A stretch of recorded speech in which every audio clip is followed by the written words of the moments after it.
예, 안녕하십니까. 이번 강의는요, 일곱 편지에 관련된 내용을 해야 하는 것인데, 책 순서대로 하면 그렇습니다. 그렇지만은, 어, 당시 일곱 편지를 보내야 했던 그 종교 환경, 이게 어땠었나, 이것을 먼저 알아보는 게 순서일 것 같아서, 어, 잠시 바벨론의 멸망편 18장 그 부분에서 당시 그 환경을 한번 간추려 보겠습니다. 소제목으로는 부국의 바벨론, 그리고 잡다한 우상숭배, 그리고 연약한 초대 기독교, 이 소제목으로 이렇게 강좌를 하겠습니다.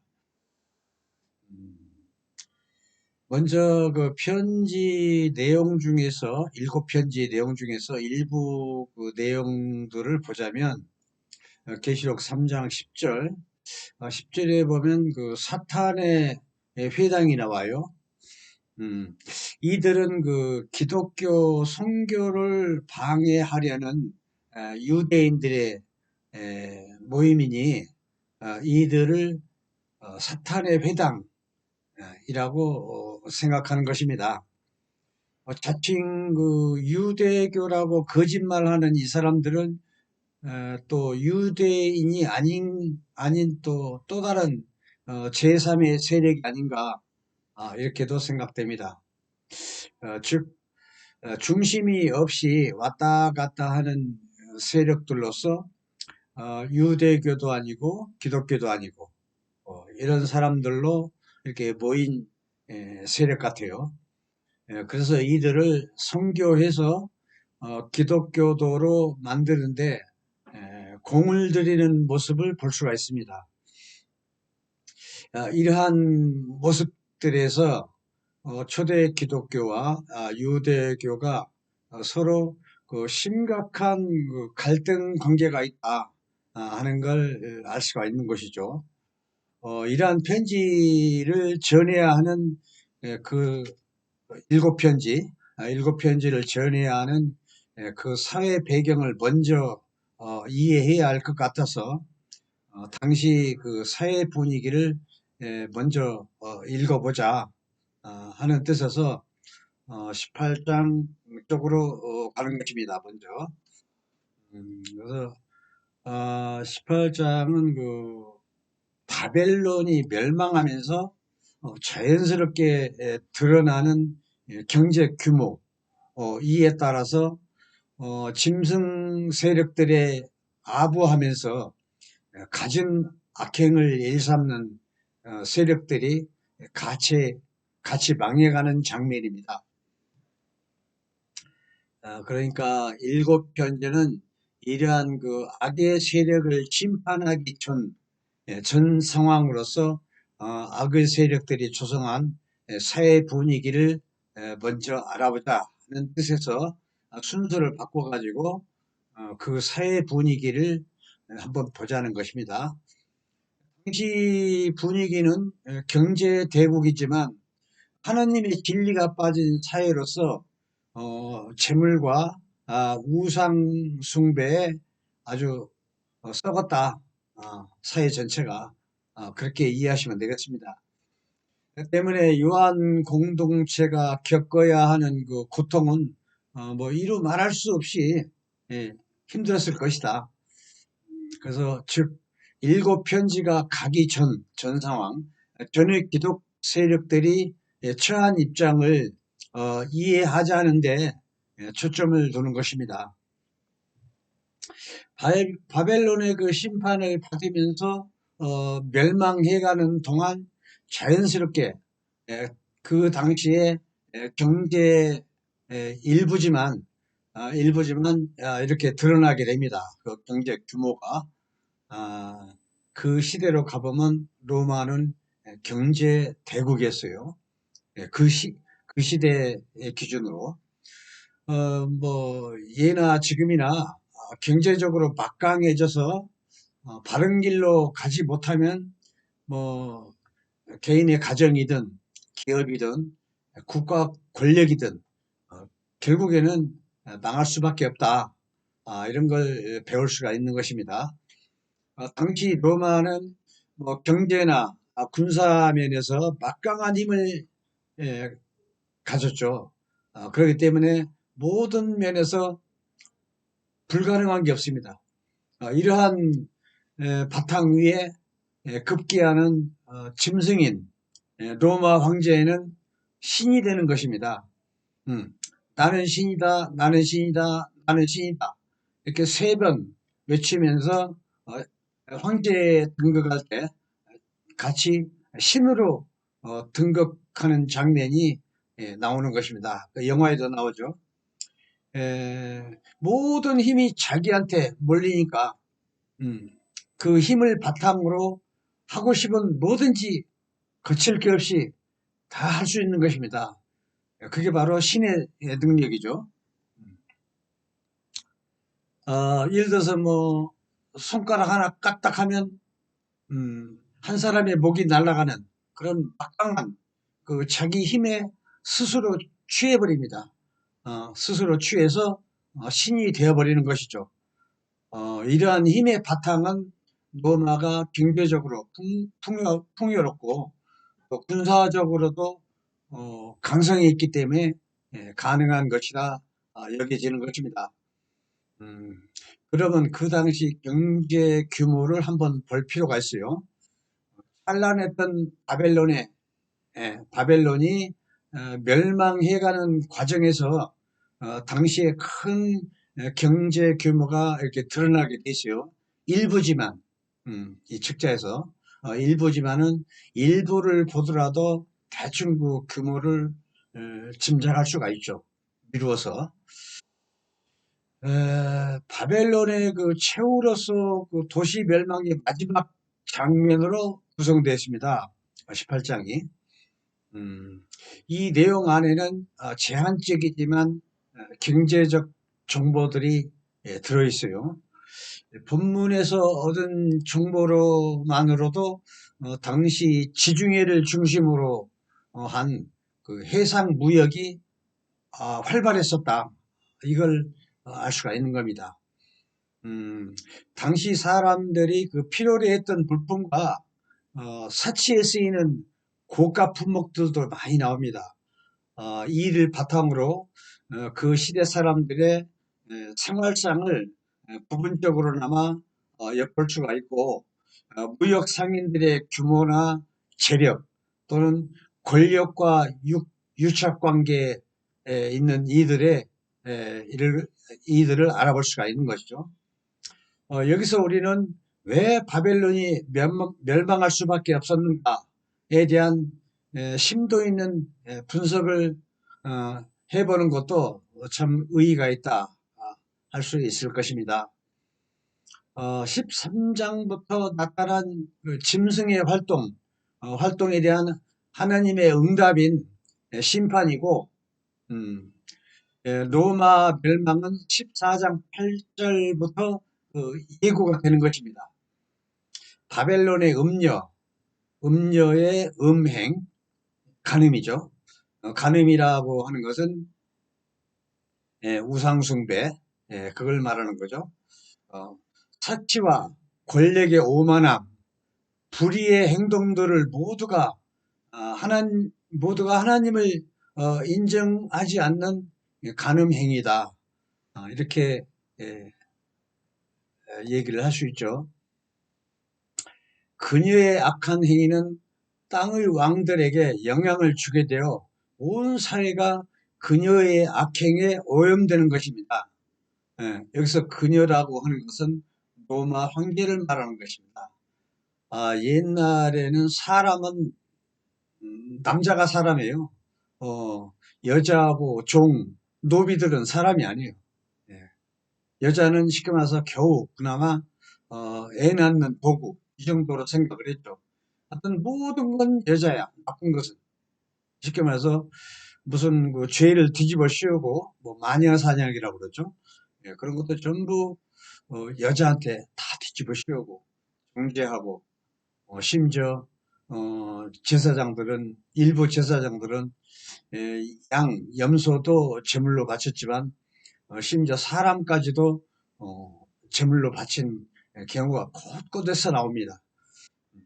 그래서 하여튼 그때 당시에는 그 여자라고 하는 것은 전부 악의 상징, 나쁜 것의 상징 그렇습니다.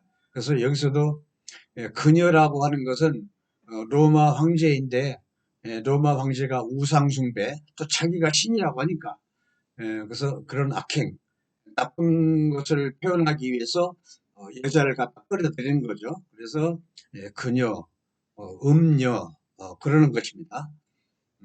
그래서 여자를 끌어들여서 음녀라고 하고 황후라고도 하죠. 나중에 보면 그렇게 전부 로마 황제를 지칭하는 것이다. 이렇게 이해를 하셔야겠어요. 특히 하나님의 진노를 산 건 믿음을 지킨 사람들의 흘린 피입니다. 결정적으로 하나님의 심판을 받아서 바벨론이 망한 것은 사람들의 너무 많이 피를 흘렸어요. 그래서 18장 24절에 보면 에, 선지자들과 성도들과 그리고 땅 위에서 죽임을 당한 모든 사람들의 피를 그 성에서 모두 볼 수 있었느니라.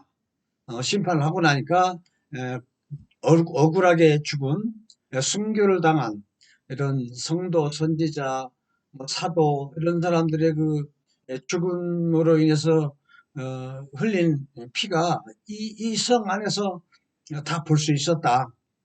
그래서 결정적으로 하나님의 심판을 받아 멸망하게 된 주 원인이 결정적으로 너무 많은 죄악을 사람을 많이 죽였다.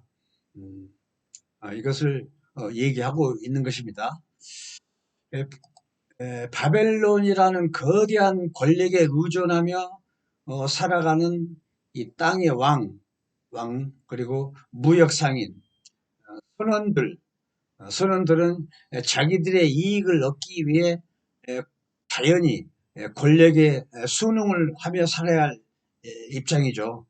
어, 이러한 그 이해관계 때문에 무고한 백성들한테 황제 숭배를 강요하고 황제한테 절을 해야 돼요.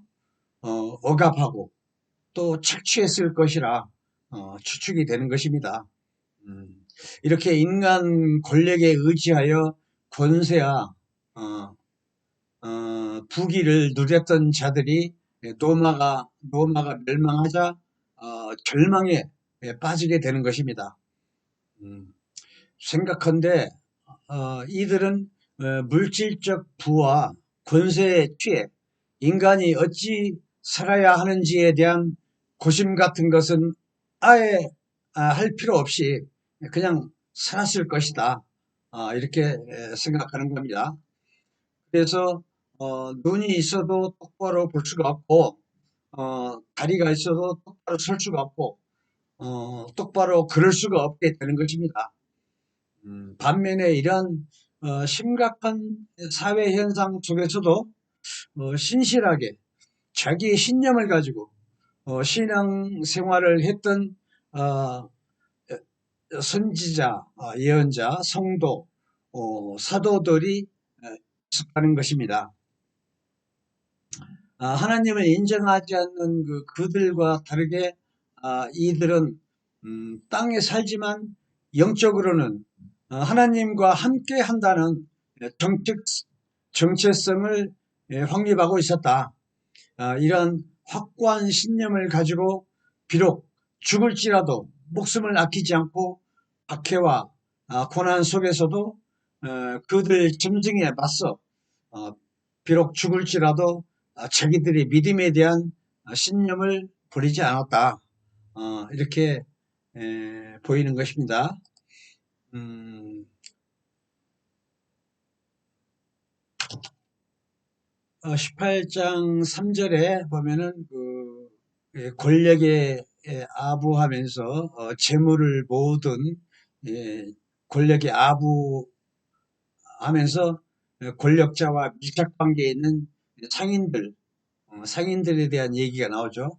18장 3절에 모든 나라들이 그의 사악한 음행 때문에 하나님의 그 대노한 그 포도주로 무너졌으며 땅의 왕들이 그들과 더불어 음행하였으며 지상의 상인들은 사치를 좋아하는 세력들로부터 재물을 모았더라 이렇게 설명을 하고 있어요.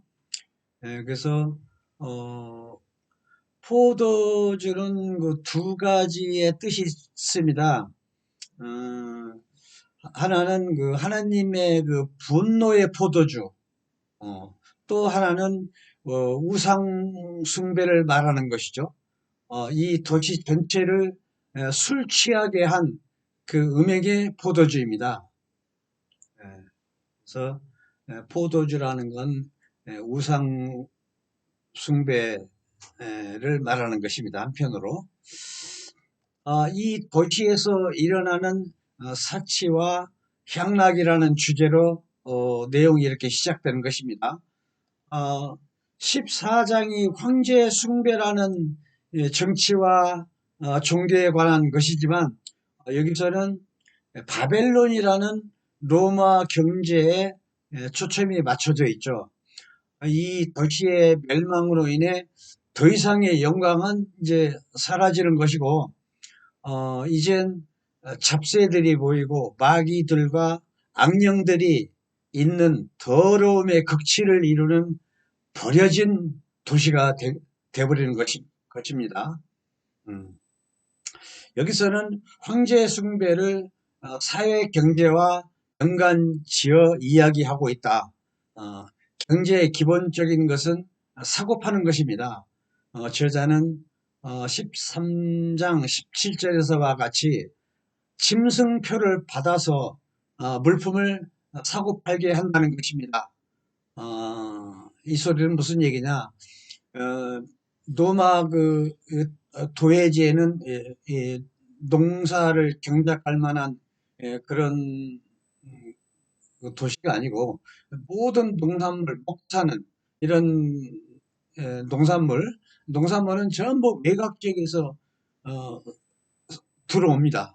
들어와 반드시 그렇게 로마 시민은 외곽에서 들어오는 농산물을 사서 먹어야 할 그런 입장이죠. 그런데 여기 로마 황제 짐승은 그걸 자기한테 절을 한 사람은 외부로부터 들어온 농산물을 살 수 있는 권한을 줘요.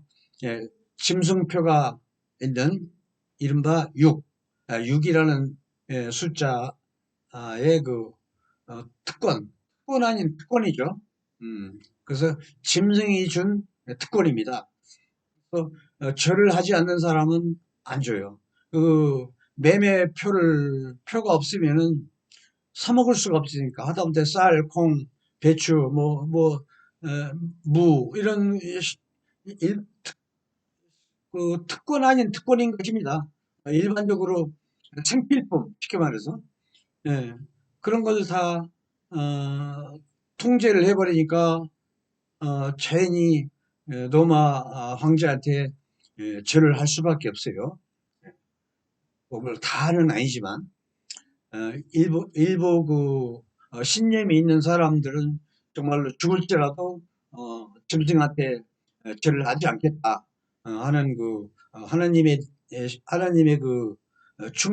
충직한 일부 종들은 안 샀죠. 표를 안 받았죠. 그래서 그런 분위기였었고 상인들도 경제적인 입장에서 보면 황제 숭배에 동조한 세력들이다 이렇게 얘기를 하고 있는 겁니다. 17장에서 바벨론이라는 음녀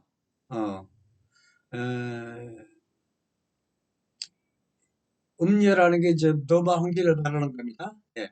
그래서 에, 사치 물품을 팔아 부를 축적한 상인들이죠. 음, 음녀한테 음녀 세력 그러니까 노마 황제 세력을 말하는 겁니다. 막강하죠. 노마 황제 세력이 마치 지금 중국 공산당 공안의 세력들처럼 힘이 막강합니다. 그래서 인간의 물욕이 권력자 신격화에 에, 동조했다는 말도 되는 것입니다. 이러한 그 세력들이 노마 황제를 신으로 만드는 것이죠. 그렇게 이해를 하시면 되겠고요. 그 당시 그 상인들이 취급했던 그 물품이 쭉 나와요. 물목이.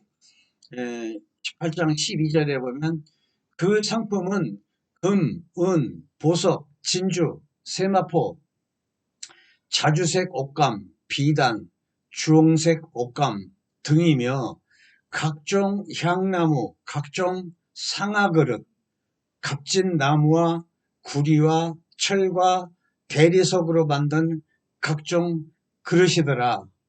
상당히 어, 사치품들이 많습니다. 일반 서민들이 쓰는 그 필수품이라기보다 전부 사치품이에요. 고가 사치품. 계속 이어지죠. 18장 13회.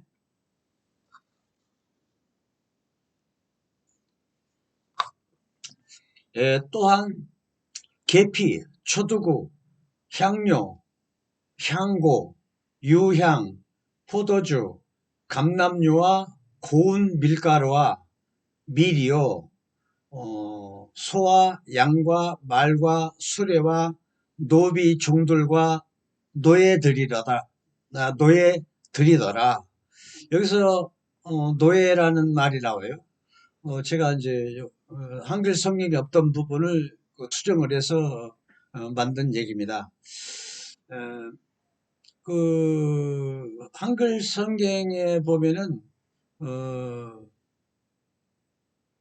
맨 마지막 부분 노비 종들과 사람들의 영혼들이라 이렇게 번역을 해놨어요. 노예를 갖다가 사람들의 영혼. 어, 참 원문에 보면은 이게 성경 원문이거든요. 1887년에 천년에 걸쳐서 만든 성경, 중국 성경, 에, 그 원본입니다. 중국 성경을 번역해서 만든 게 오늘날 한글 성경, 히브리어를 곧바로 번역한 게 아니라 중국 성경을 번역해서 만든 겁니다. 한국 성경이. 그래서 맨 마지막에 보면 인구라는 말이 나오는데 인구를 해석을 못해요. 사람이 자 있고 구. 당시에는 이런 이 사회 전체가 완전 계급 사회였어요. 네, 계급 사회. 아주 맨 말단 일반 시민들 그 밑에 종이 있고, 그러니까 노비종. 그리고 노비종들보다 더 밑바닥인 것은 바로 입이 달린 사람. 그래서 인구, 입 달린 사람을 말하는 겁니다. 이게 중국 생활 습관. 중국 사람들은 사람이 숫자를 헤아릴 때 인구라는 말도 지지만 사람 비하할 때 입 달린 사람, 인구 이렇게도 표현들을 하고 그래요. 그래서 옛날 사람들은 그쪽 서방의 노예를 사고 파는 그런 게 아주 뭐 엄청 많았어요. 노예들이 다 건설 현장에서 건축을 짓고 뭐 인간이 해야 할 밑바닥 노동은 전부 노예들이 하는 것입니다. 그래서 돈이 많은 사람은 노예를 엄청 이렇게 많이 거느리고 그랬어요. 그래야 부가 축적이 되니까. 그래서 어,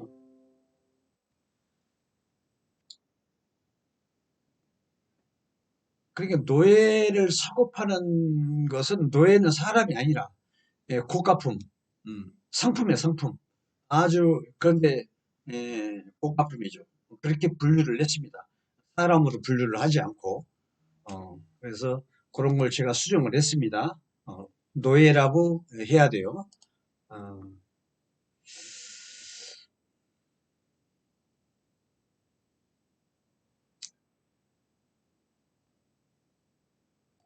이 그 노예들은 그 로마 그 도시 건설에 있어서 아주 그 최고 중요한 역할을 했던 것입니다.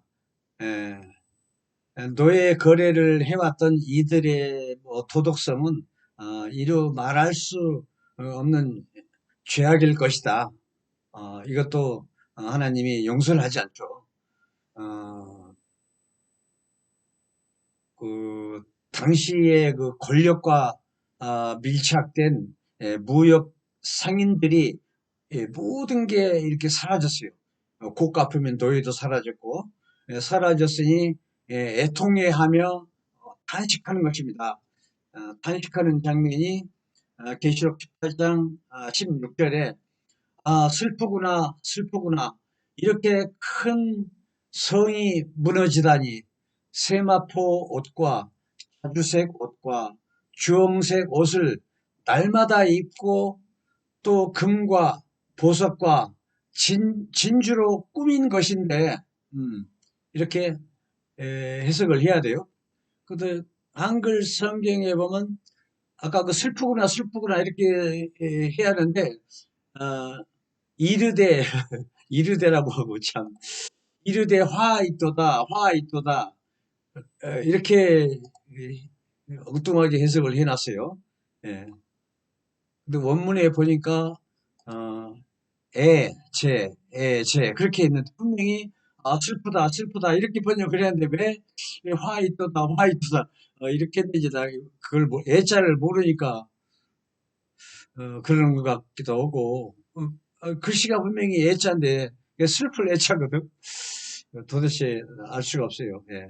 너무 힘들어서 그렇게 번역을 했는지 모르겠지만 어떤 오역입니다. 이게 그렇게 이해하시고 그래서 옆에 한쪽에다가 성경책을 펴놓고 제가 하는 걸 보시는 게 좋아요. 경제 대국인 만큼 인간들의 그 욕심이나 사치 향락이 그게 다다랐을 것이고 권력의 힘도 아주 최고조로 그게 닿았을 것이다. 이에 네로 황제나 도미티안 황제처럼 짐승 같은 존재들이 출현하는 것이죠. 이러한 풍요로운 경제 대국의 경제적 크기에 따라서 이에 충성하는 주변국, 주변국들이 있었고 주변 나라라는 말인데 이걸 이제 여기서는 작은 짐승 이렇게들 또 표현을 하고 있습니다. 예나 지금이나 뭐 권력과 밀착된 그 경제인들의 도덕적 타락은 끝없이 썩어 들어갔을 것이다. 이렇게 보는 거죠. 사람들의 그 향락과 사치가 넘치고 돈을 탐하며 사람들의 눈과 귀를 막아 어둡게 하는 금, 은, 동, 석, 목 이런 것들의 이런 것들로 만드는 그 우상을 섬기는 사이비 종교 같은 잡다한 종교도 많았을 것이다. 음. 그래서 로마 황제 숭배의 그늘에서 권력과 밀착되어 치부를 해오며 권력과 못지않은 사치와 부유한 생활을 해오던 이자들이 모두 퇴위의 순간을 맞는 것입니다.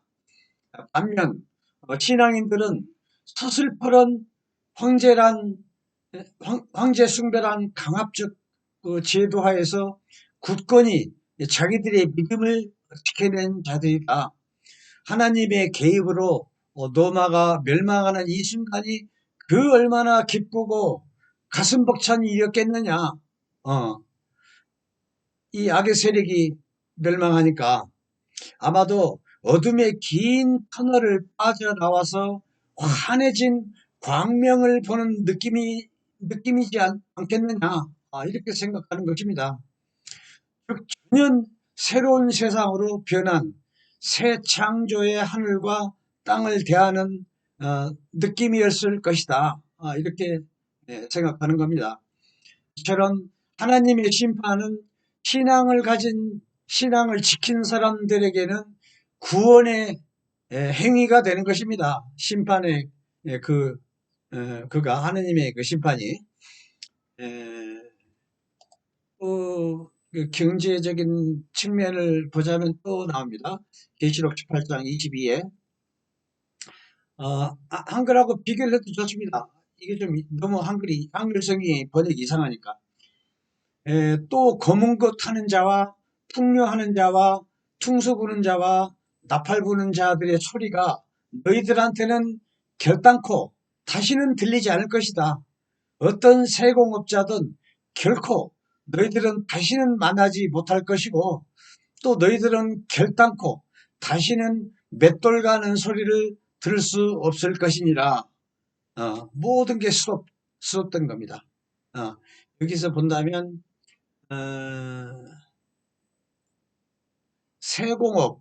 세공업이라고 말을 하죠. 세공업은 이제 간해공업, 간해공업이 엄청 많이 발달했다. 전역에 걸쳐서 이렇게 얘기할 수 있어요. 2000년 전에 간해공업이 발달했다는 건 경제 대국입니다. 그 시대에 봐서 이렇게 사악한 그 술책에 돈 많은 상인들은 지상에서 아주 고귀한 존재인 것입니다. 이처럼 경제와 권력이 극대화된 사회 분위기 속에 힘이 센 여러 종교 세력 속에 기독 세력은 가장 연약한 세력이라 할 수 있는 것이죠. 짐승에게 대항하기에는 너무나 약한 존재이다. 기독교 세력이. 그래서 12장에 보면은 인부가 애를 어렵게 낳는다는 것은 그만큼 유한 공동체가 주축이 되어 형성이 된 그 연약한 기독 세력을 상징하는 것이죠. 바람 앞에 촛불이 꺼질 듯한 이런 모습의 기독 세력, 아슬아슬한 면을 표현한 것이기도 합니다. 당시 유대 기독교인, 여기서 유대 기독교인은 원래 유대 사람인데 기독인이 되는 걸 말하는 겁니다. 이 외에 수많은 그 우상들, 그러니까 금은 동, 목석으로 신을 만들어 가지고 추종하는 민속신앙, 이런 세력들, 민속신앙인들도 돈이 많으세요. 사람들을 많이 모이게 해가지고 거기서 다 돈이 나오는 거죠. 그래서 민속신앙인들도 갑부라고 봐야 하는 것입니다. 이런 세력들에 비해서 초대 기독교인들은 너무나 보잘것이었고 힘없고 나약한 세력인 것입니다. 이러한 그 사회 분위기 속에 인간인데 어찌 나약해지지 않을 수 있겠습니까?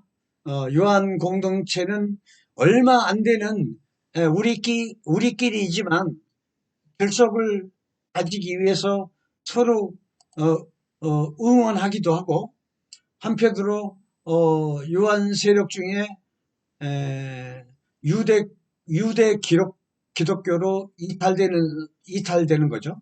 그 사람들이 자꾸 꿰어가니까 이탈되는 사람들과 또 다른 큰 세력인 발람 세력과 또 민속 세력으로 개종하려는 사람들을 붙잡으려 무진 애를 쓰는 모습이 보입니다.